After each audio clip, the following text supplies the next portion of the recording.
ವರ್ಷಕ್ಕೊಮ್ಮೆ ಬರುವ ವೈಕುಂಠ ಏಕಾದಶಿಯಂದು ಸ್ವರ್ಗದ ಬಾಗಿಲು ತೆರೆಯುತ್ತೆ ಅಂತ ನಮಗೆಲ್ಲ ಗೊತ್ತು.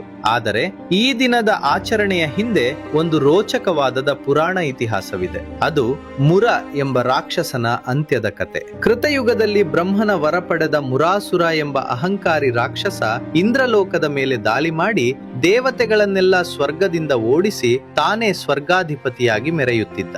ದಿಕ್ಕುತೋಚದ ಇಂದ್ರ ಮತ್ತು ದೇವತೆಗಳು ಕ್ಷೀರಸಾಗರದಲ್ಲಿದ್ದ ಶ್ರೀಮನ್ ನಾರಾಯಣನ ಬಳಿ ಹೋಗಿ ತಮ್ಮ ಕಷ್ಟವನ್ನು ಹೇಳಿಕೊಂಡು ರಕ್ಷಿಸುವಂತೆ ಬೇಡಿಕೊಂಡರು. ಭಕ್ತರ ಮೊರೆ ಕೇಳಿದ ಮಹಾವಿಷ್ಣು ಗರುಡನ ಮೇಲೆ ಕುಳಿತು ಯುದ್ಧ ಭೂಮಿಗೆ ಬಂದರು. ವಿಷ್ಣು ಮತ್ತು ಮುರಾಸುರನ ಸೈನ್ಯದ ನಡುವೆ ಬರೋಬ್ಬರಿ 1000 ವರ್ಷಗಳ ಕಾಲ ಭೀಕರ ಯುದ್ಧ ನಡೆಯಿತು. ಅಸಂಖ್ಯಾತ ರಾಕ್ಷಸರ ಸಂಹಾರದ ನಂತರ ವಿಷ್ಣು ಒಂದು ಲೀಲೆ ಮಾಡಲು ನಿರ್ಧರಿಸಿದರು. ಯುದ್ಧದಿಂದ ಸುಸ್ತಾದವರಂತೆ ನಟಿಸುತ್ತಾ ಬದರಿಕಾಶ್ರಮದ ಸಿಂಹಾವತಿ ಎಂಬ ಗುಹೆಯನ್ನು ಪ್ರವೇಶಿಸಿ ಯೋಗ ನಿದ್ರೆಗೆ ಜಾರಿದರು. ಇದನ್ನೇ ಕಾಯ್ತಿದ್ದ ಮುರಾಸುರ ನಿದ್ದೆಯಲ್ಲಿದ್ದ ವಿಷ್ಣುವನ್ನು ಕೊಲ್ಲಲು ಕತ್ತಿ ಹಿಡಿದು ಗುಹೆಯೊಳಗೆ ಬಂದ.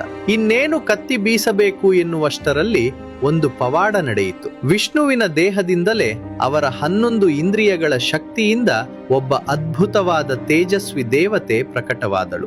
ಆಕೆಯ ದಿವ್ಯ ಪ್ರಕಾಶಕ್ಕೆ ರಾಕ್ಷಸನ ಕಣ್ಣುಗಳು ಕುರುಡಾದವು. ಆ ದೇವತೆ ಯಾವುದೇ ಆಯುಧ ಬಳಸಲಿಲ್ಲ. ಕೇವಲ ತನ್ನ ಹುಂಕಾರದಿಂದಲೇ ಆ ರಾಕ್ಷಸನನ್ನ ಭಸ್ಮ ಮಾಡಿ ಬೂದಿ ಮಾಡಿದಳು. ಮುರಾಸುರನ ಅಂತ್ಯವಾಯಿತು. ನಿದ್ರೆಯಿಂದ ಎದ್ದ ವಿಷ್ಣು ದೇವಿಯ ಪರಾಕ್ರಮಕ್ಕೆ ಮೆಚ್ಚಿ ಆಕೆಗೆ ಏಕಾದಶಿ ಎಂದು ಹೆಸರಿಟ್ಟರು. ಮತ್ತು ನಿನ್ನ ಹೆಸರಿನಲ್ಲಿ ವ್ರತ ಮಾಡುವವರು ಪಾಪ ಮುಕ್ತರಾಗಿ ನೇರವಾಗಿ ವೈಕುಂಠ ಸೇರುತ್ತಾರೆ ಎಂದು ವರ ನೀಡಿದರು. ಅದಕ್ಕೆ ಇವತ್ತಿಗೂ ನಾವು ವೈಕುಂಠ ದ್ವಾರದ ಮೂಲಕ ದೇವರ ದರ್ಶನ ಪಡೆಯುತ್ತೇವೆ. ಈ ಕಥೆ ಇಷ್ಟವಾಗಿದ್ದರೆ ಫಾಲೋ ಮಾಡಿ, ಕಾಮೆಂಟ್ನಲ್ಲಿ ಓಂ ನಮೋ ನಾರಾಯಣಾಯ ಎಂದು ಬರೆಯಿರಿ.